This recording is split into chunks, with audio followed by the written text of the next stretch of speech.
Dollar. Dirt and money, no soul. Had to go and get it, ain't no time to kick it. Got a stack of flip for my foes. Dollar. Please tell me you can hear me. Don't turn your back and don't neglect me. Just let me know if you need me. Dollar. Let me watch out for my partners. Keep my money long, get my team strong. Let me run away from my problems. Yup, what's good, original crew, man? We're back. We got a Mr. Ballin' for y'all today. We got top 3 photos with disturbing backstories. This is part 14. Yeah, we part of this series now. So what? I said we were part of like doing it. Hey, with that being said, man, before we get into it, make sure y'all check out the links in the description box. Down below. You already know where to go for the first part. All you gotta do is check out down below. Also, if you enjoyed today's visuals, Lock it in with a thumbs up. but hey, man, let's go. Let's check it out. Let's see what's about. You ready? I'm ready. All right, let's get it. Today, I'm going to share with you 3 progressively more disturbing stories, Wow. and at the end of each of them, I'm going to reveal the picture or pictures that are famously associated with them. But before I get into today's stories, if you're a fan of the strange, dark, and mysterious delivered in stories, What? What is it? You got that curtain glare. You remember them days? See that curtain glare in your face? You like, bro. Because everybody think just the natural light is the way to go. Bro, no. Get you some lights, man. I like natural light. No, I'm talking about recording. Get you some lights and some blackout curtains.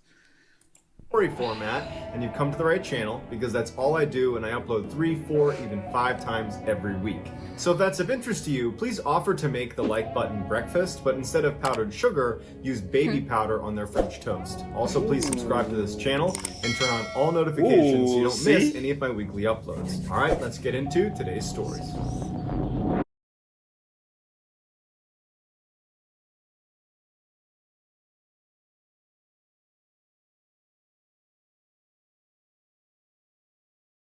In early August 1945, warfare changed forever when the United States dropped 2 atomic bombs on Japan. These bombs would devastate the cities of Hiroshima and Nagasaki, killing over 100,000 people. America's goals in dropping these 2 bombs was to hasten Japan's surrender and end World War II, as well as avoid any further Allied casualties. But America also wanted to showcase to the world, really the Soviet Union, that it had this new, extremely destructive technology at their disposal. So on August 6, 1945, at 8:15 a.m., the crew of the B-29 bomber Enola Gay dropped the first ever wartime atomic bomb over Hiroshima, Japan. At the time, Hiroshima was a bustling regional hub that served as a military communications center, storage depot, and troop gathering area. When the bomb detonated over Hiroshima, immediately there was this flash of boiling light that scorched everything it touched. The blast burned at 10,000 degrees Fahrenheit,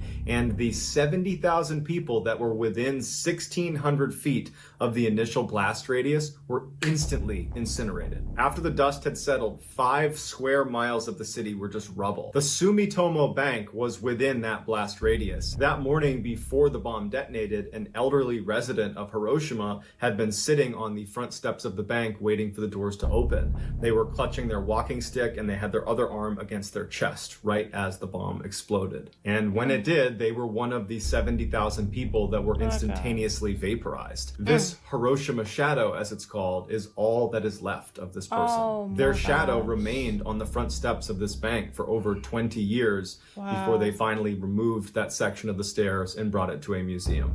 Wow. Poor. Wow. And I feel like that's the reason why I never brought myself to want to watch Oppenheimer. Just because, you know what I'm saying, like,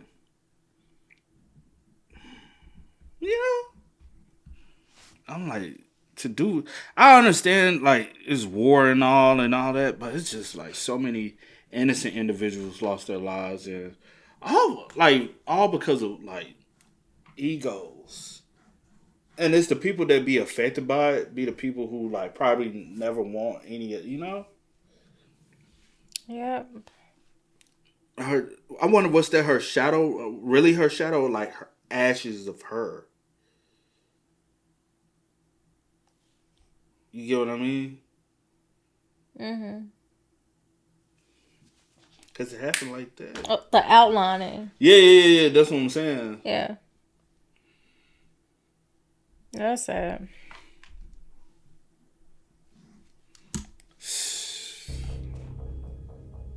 In 2008, famous inventor Peter Madsen, along with a former NASA contractor, began what they called the ultimate DIY project in Copenhagen, Denmark. Their plan was to build a rocket ship from scratch and then fly it into space. This project made Madsen and his partner kind of like anti-establishment celebrities in Denmark. But by 2014, they still hadn't completed their rocket ship, and in fact, their efforts were stalled because Madsen and his partner had had this really public, nasty falling out, and Madsen had actually left the project and moved literally across the street and set up his own rocket building project with a separate team. 3 years later, in 2017, a freelance journalist named Kim Val, who was staying in Copenhagen with her boyfriend at the time, heard about the rival rocket ship makers and wanted to do a story about them. In the 4 years Kim had been a freelance reporter, she had traveled to places like Haiti to write about practitioners of voodoo, to Sri Lanka to document the tourism that goes on their former battlefields from their long civil war,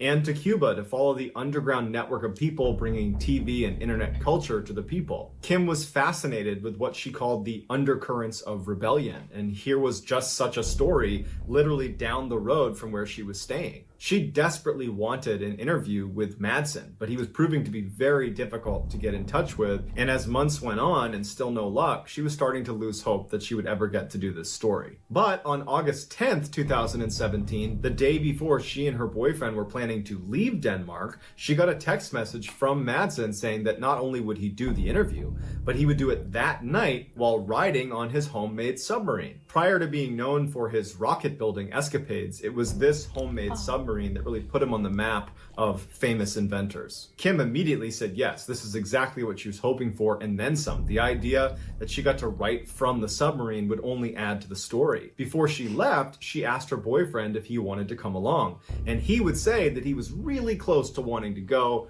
but their friends had thrown them this big going away party because they were going to leave the next day. And since Kim was already not going to be there, he told her he would stay with all their friends to make sure they weren't too upset, and that she should just go have a good time, and that he would see her in a few hours when she got back. Kim leaves their apartment and heads down to the dock to meet Madsen. She and Madsen would get on the homemade submarine at 7 p.m., but before going underneath the water, Madsen thought it'd be funny to drive past their apartment so Kim could wave to her boyfriend and all of her friends that were at this party. And so they drive past the apartment. Kim waves to her boyfriend and all the people at their going away party. Her boyfriend would take a couple pictures of her, and then Kim would go back down into the submarine. Madsen would follow her, close the hatch behind them, and disappear into the ocean. Later that night, when Kim still hadn't returned, Kim's boyfriend started to get worried that something could be wrong. They did have a flight very early the next morning, and so it seemed odd that they wouldn't be back by now. And so he took his bike and he went down to the dock and he just waited for them. And by 1:45 in the morning and still no sign of them, he decides to call the police. Police launch a search, and all night they're looking and they can't find the submarine. They can't get in touch with Madsen. The next morning, the submarine was spotted near a lighthouse, and one of the boats that was out looking for them saw Madsen climb out of the hatch right as the submarine actually sank into the water. So Madsen's now swimming in the ocean, and the submarine's gone under, and there's no sign of Kim. The boat goes over and picks up Madsen, brings him to shore. Madsen would tell police that he started to notice some ballast issues with the submarine, and he thought it might cause it to sink. And so he took Kim to the surface and dropped her off at a nearby island. He went back down into the submarine to try to fix the issue. He said he couldn't do it, and he was only able to barely escape before the submarine ultimately sank. And if you just go over to that island right over there, you're bound to find Kim. But Kim was never on that island. This is the picture of Kim waving goodbye to her boyfriend and to the goodbye party. Right after this picture was taken, Kim and Madsen would go down into the submarine.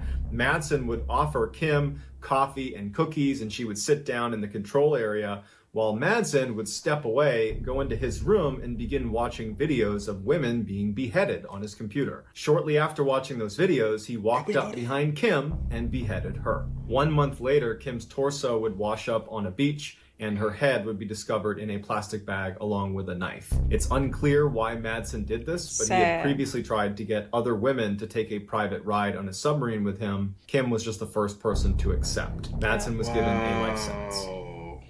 I think we had heard something about it, but did we know all those details? We know every detail, but We knew some of the. we knew most of them.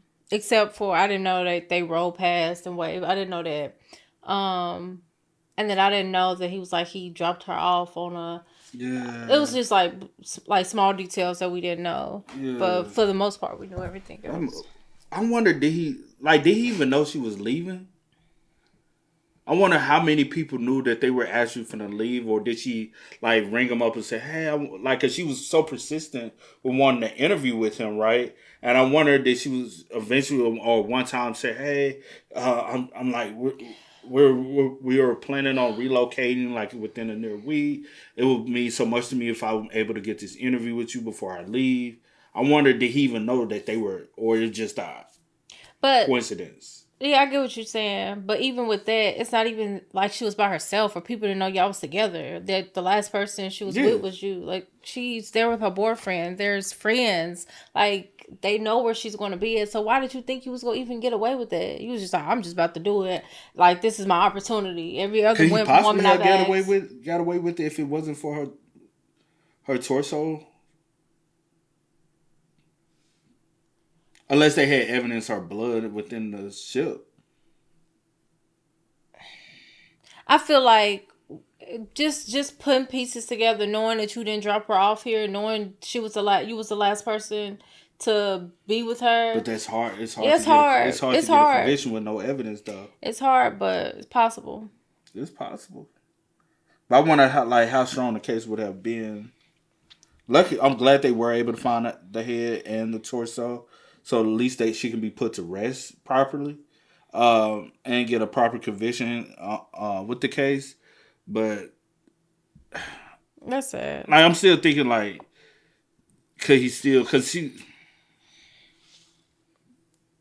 Well, good thing he was found. And I know guilty. Well, her boyfriend, her husband. Which one was it? Boyfriend, I think. Her boyfriend. I know it beats him up all the time, thinking like, only if I had decided to go with her. Like, I should have went with her.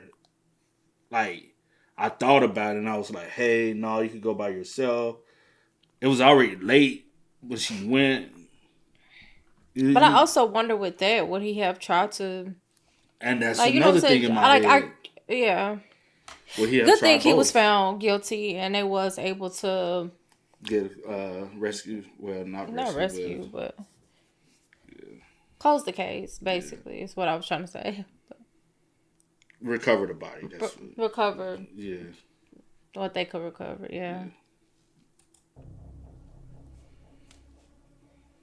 In 1978, 16-year-old Bridget Geiger was waiting outside her home in Ohio for a boy named Jeffrey to take her to prom. She wasn't particularly excited to go to prom with Jeffrey. He was known to be really nervous around girls, and so she figured it was going to be a pretty awkward date, but nobody else had asked her to go, and she really wanted to go to prom, so she said yes. When Jeffrey showed up, she was immediately disappointed. He was wearing this odd ensemble of vest and bow tie, as opposed to the standard tuxedo that she was anticipating him wearing. And so now they weren't going to match. He was also so nervous that he was visibly shaking and couldn't pin her corsage to her dress. And so Bridget's mom had to come out and put the corsage on. After the corsage was on, Bridget's mom would take a couple of very awkward photos of them kind of stiffly standing in front of her house before they ultimately got in Jeff's car and headed for the prom. When they arrived, Bridget wanted to go on the dance floor to see her other friends to kind of lighten the mood because she was not having a good time with Jeffrey so far.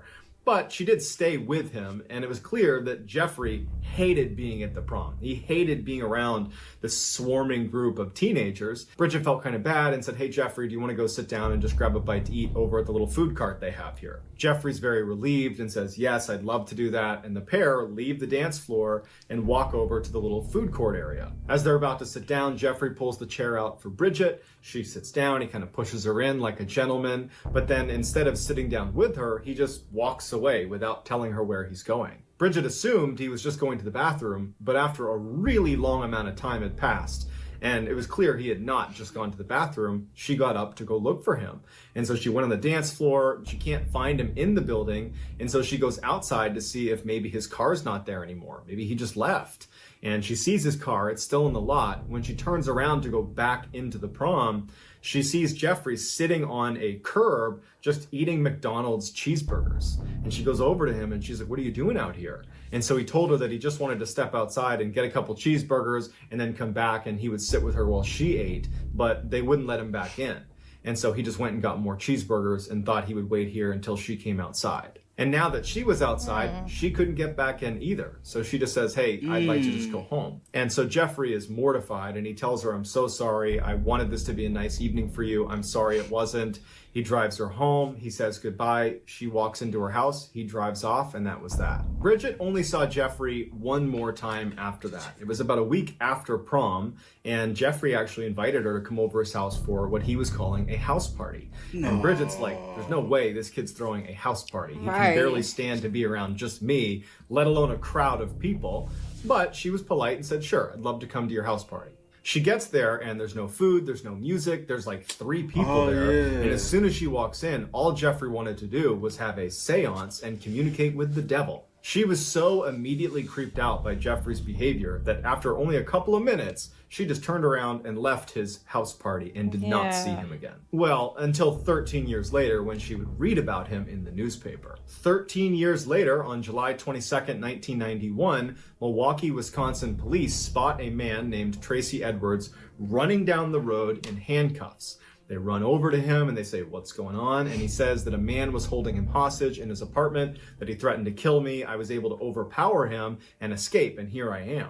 The police go to this apartment that he apparently escaped from and they knock on the door. The door opens and the police are confronted by this tall man who introduces himself as Jeffrey. He tells police this is all a big misunderstanding and that Tracy Edwards is a friend of his and I don't know what's gotten into him. And the police were actually close to believing him. They would even say he was really convincing. But as they're talking to him, one of the officers kind of looks behind Jeffrey into his apartment and he sees on the coffee table what are clearly pictures of dismembered body parts. And so they arrest Jeffrey, and when his apartment was fully searched, a house of horrors is revealed. In addition to photos of body parts, the apartment itself was littered with human remains. There were several human heads in the freezer and the refrigerator, and in his bedroom was a 57-gallon drum containing more dead bodies that were decomposing in chemicals. There was also evidence that suggested Jeffrey was eating these people. Now, Jeffrey lived in a crowded apartment complex, and so other neighbors had complained about this awful smell coming from his room. But he had been able to explain it away and convince everybody that it was just some bad meat. However, the most horrifying revelation about how Jeffrey was able to conceal these horrible crimes he was committing in the middle of a city apartment would come a few days later. Apparently, 2 months before Tracy Edwards had run out of Jeffrey's apartment in handcuffs and flagged those officers down, another boy had left the apartment in handcuffs and was running down the road, and police stopped him. But the boy couldn't really speak. He wasn't able to articulate why he was there or what he was doing. And as police are talking to him, Jeffrey comes running up the road, flags the officers down, and thanks them for finding his boyfriend. They had gotten into a lover's quarrel and that everything was just fine. And so the police shrug it off and say, "No problem, we'll even give you a ride back to your apartment." And so they drive the boy and Jeffrey back to Jeffrey's apartment. They watch them go inside and the police leave. But if the police had paid a little bit more attention, they would have seen there was a hole drilled in the back of his head by Jeffrey. He had been pouring acid into this kid's head to try to control him, and that was why this boy couldn't speak. And as soon as the police let them go back into the apartment, Jeffrey killed the boy, because Jeffrey, Bridget's prom date, turned out to be none other than infamous serial killer Jeffrey Dahmer, who killed 17 people over a 13-year period. Just days after this picture was taken of Jeffrey and Bridget, right before they headed off to prom together, Jeffrey would kill his first victim and start that 13-year killing spree. Dahmer was ultimately given a life sentence, but was killed by another inmate. So that's going to do it, guys. Let me know what you thought of these 3 stories in the comments, and I will pin the best comment at the top of the comments section. If you enjoyed today's video and you have... I always forget, because I was like, I was just listening to a story, and I was like, that's like... Why soon he said Jeffrey, and then he had said... and with this being the type of video it is, my mind went straight to that. I don't know why I didn't go with that. Ohio. He's from Ohio. I didn't even write down where it was from. It was Ohio. Did you know Jeffrey was from Ohio? Yeah, I think I knew that. Oh, okay. I think I initially knew that. Yeah, and then he's from Ohio. Yeah. I don't know why I ain't put two and two together. Like, oh, he's talking about Jeffrey. The photos, whatever, backstories. Because I watched My Friend Dahmer. And it has some stuff like that in it. In there. Yeah. Like, oh my god. I think I done watched everything pertaining to Jeffrey Dahmer. That's crazy. I mean, I think almost everything. But I wonder if he didn't kill the boy and they was able to rescue him that night. I still don't think that boy would have survived though. He had hole literally drilled in his head. So now you got literally a hole inside your skull.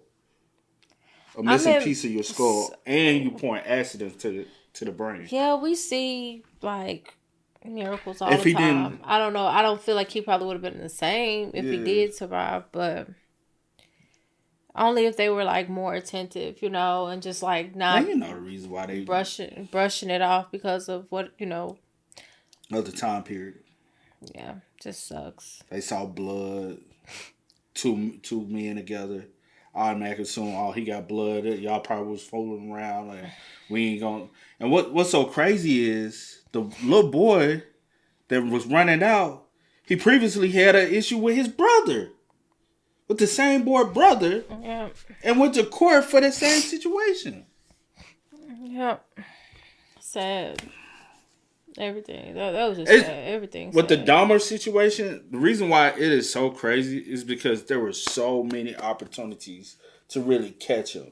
The one he did with his parents' home, he scoured like his parents literally just said F it and left him at the house by himself.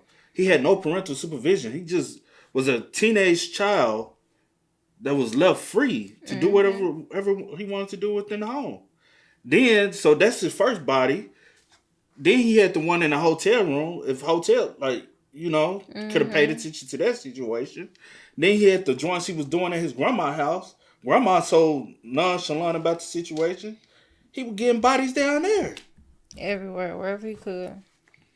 And then they just kept making excuses for him. Even when he went to jail for indecency, like he out at the, come on, not out in the public. Come on now, he should have been on a. It was too there's too many instances where this should have been nipped in the mud. For one, you already get caught with one minor. When you had a case behind that situation, you had a case behind exposing yourself in public, but nobody did anything, and now you got all these victims. Facts. How many victims was it again? 15, 17, something like that. I don't want to get the number wrong, so I can't recall. Somewhere around that. Yeah. It was in the teens. I know for a fact. It wasn't like in the 20s, but it was in the teens. But who knows? Because there's the other case that possibility while he was in Florida for a moment, they said he's possibly responsible. You said what? Responsible for some things there. Yeah. And people can't say his MO is not teens when he has 2 teens that he's responsible for. So you can't say, oh, Dahmer didn't like kids. Yes, he did. Do I think he would have did something to that girl that night? She possibly could have been his first victim. But typically all his victims were men or boys, males. There wasn't any women. Yeah. So do I think 100% that she would have been his victim? I don't know. But she probably would have been his first victim. But we can't say. Don't know. You don't know. But I wonder how she thinks about it, though. I wonder how she thinks about it. It's like, hey, oh that my could have gosh, been that me. was my prom day. I wonder what's he even thinking or trying to do. Never know. Because she remembered him inviting her over in the manner that he did, and that was weird. Yeah. So, who knows, man? That would scar the hell out of me, though. Facts. But hey, man, y'all spam us up in the comments, man. Let us know y'all thoughts about it in the comment section down below. But Until next time, y'all know how it go, man. I do go by the name DJ New Kid. This is Sierra Nicole. We are. Kid and We C. are. Go and get it, ain't no time to kick it. Got a stack of flip for my folks. Dollar, dollar, dollar, dollar. Please tell me you can hear me. Don't turn your back and don't neglect me. Just let me know if you need me. Dollar, dollar, dollar, dollar. Let me watch out for my partners.